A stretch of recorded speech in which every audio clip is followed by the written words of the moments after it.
Okay, my friends, welcome to night 6 of the series of the review of the Saatva Classic queen size 14.5 inch plush soft mattress. As I said in the previous couple of videos, it appears that the wife and I are fully committed. We are spending every night on the mattress.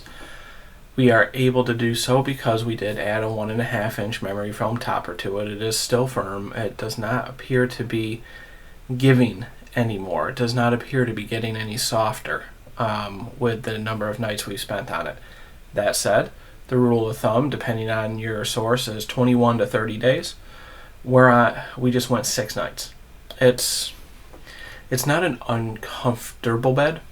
It's just firmer than we expected when we purchased it. As you might know, if you watched the previous video, we did purchase the Stearns & Foster, and I'm going to mess up the pronouncing of this. Casset or Cassat? I'm not really sure. It's a word I've never seen before. It might be a name. Who knows?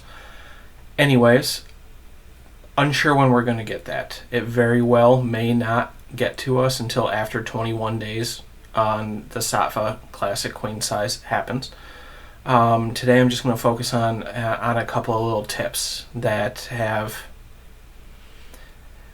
definitely wish I had thought of ahead of time.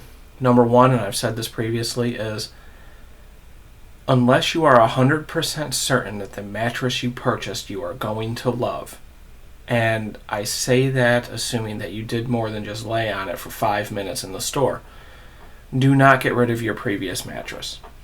Depending where you live and your circumstances and the amount of money that you have at your disposal, I priced it out this morning just for sake of argument.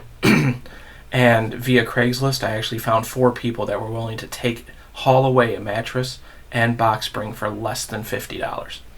So even though you can get free haul away from almost every manufacturer and almost every retailer, I do strongly recommend you keep your old mattress and box spring for that period, if you have the space and can do it, for that period that you'll be sleeping on the new mattress. Just in case you find that that new mattress is not at all what you signed up for, and then you have a fallback option. That is mistake number 1 that we made. There was a comment on my Night 5 video and had mentioned going with a non-coil mattress. It's very important that I point out, if you haven't looked at the Saatva Classic online, or you didn't see I think it was my first video where I showed a couple of screenshots of their website where they show that there's 2 layers of coils. If you go with something like a Tempur-Pedic style mattress, a bed in a box that's not a hybrid, that does not have coils, it is a completely different sleeping experience. I know this because we have the same type of mattress, no coils, all foam, all memory foam. It was a bed in a box that we purchased from American Furniture Warehouse in the Phoenix, Arizona area. And I want to say it was 2015. It could have been 2016. It's a queen size. It was a medium firmness. We put it in our guest room.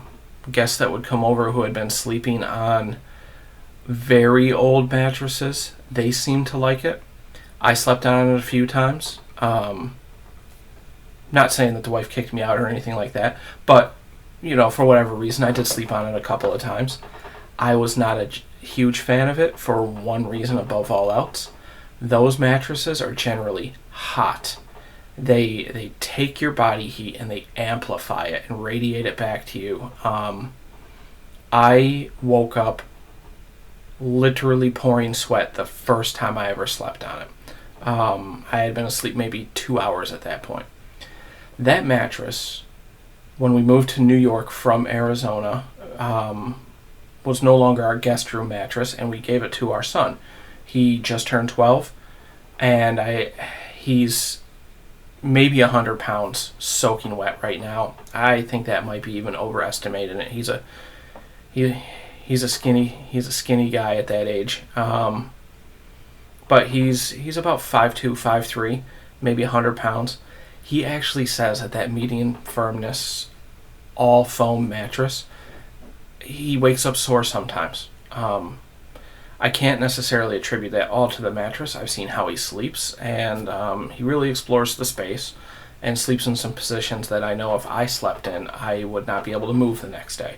However, the fact that he does get some pressure point pain tells me that it's not really all that giving.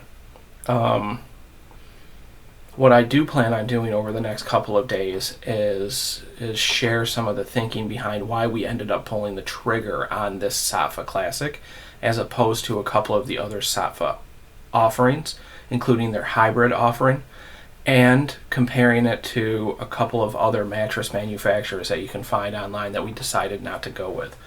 Chief among them is Purple. I have never been on a Purple mattress. I am dying to try it. If you're familiar with Purple, you know they have this funky polyurethane, maybe? I'm not really sure what it's made out of, but it's a proprietary blend of materials that they create this open waffle patterned top layer in their mattresses. When you watch the videos on the website, it's really fun to watch. It looks like it would be a combination of weird feeling because of the waffling of the pattern, but probably super comfortable. We ended up not going with it though, so I can't really compare the comfort level with anything else. But I'll explain in tomorrow's video. We'll talk about Purple and Casper and Brooklyn Bedding and Tuft and Needle, I think, was the other one that we had considered. But I'll run through the list. I have it written down somewhere, and I'll talk about the selling points on each one that really steered us towards Saatva as well. So until then, you know what to expect. The Night 6 review is literally more of the same. And one key note, the bed in a box all foam mattress that the son sleeps on right now, I can tell you this from experience, sitting on it, laying on it, the edge support I would grade as poor to quite poor. It's lackluster at best. It does not support me at all, and being an edge sleeper or sleeping anywhere near the edge or sharing the bed with somebody makes that very, very difficult.